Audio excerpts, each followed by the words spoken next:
امام عالی مقام نے ہمیں یہ بھی پیغام دیا، شہادت سے پہلے حضرت زینب آپ کی جو بہن ہے اس کو بلایا،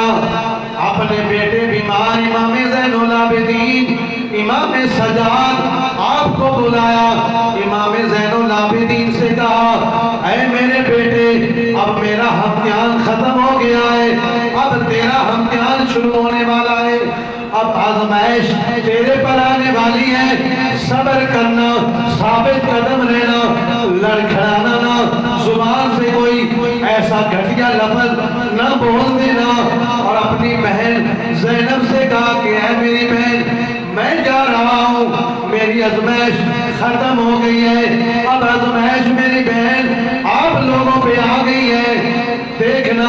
تیرے چہرے سے پردہ نہیں ہٹنا چاہیے، تیری زبان سے اونچی آواز نہیں نکلنی چاہیے، تیری آواز کا بھی پردہ ہونا چاہیے، تیرے جسم کا بھی پردہ ہونا چاہیے۔ یہ پیغام امام حسین کا ہے، تو پھر ان کے دل کی کیفیت کیا تھی یہ حسین جانتے ہیں، جو صبح سے لے کر شام تک کبھی علی اکبر کی، کبھی ابو بکر کی، کبھی عمر کی، یہ حضرت علی کے بیٹے ہیں، کبھی عثمان کی، یہ جو حضرت علی کے بیٹے، ان کو لاشیں علی حضرت عباس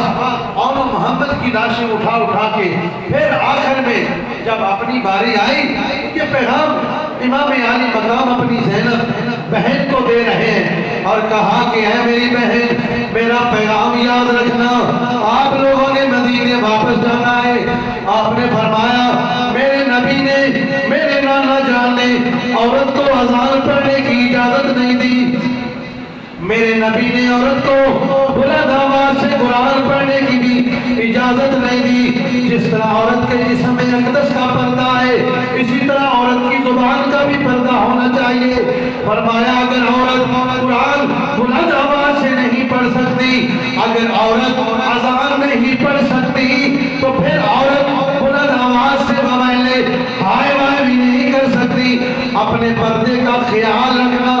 یہ ہے پیغام امام حسین جو حضرت زینب سلام اللہ علیہا کو دیا، تو یہی پیغام ہے ہماری خواتین کو۔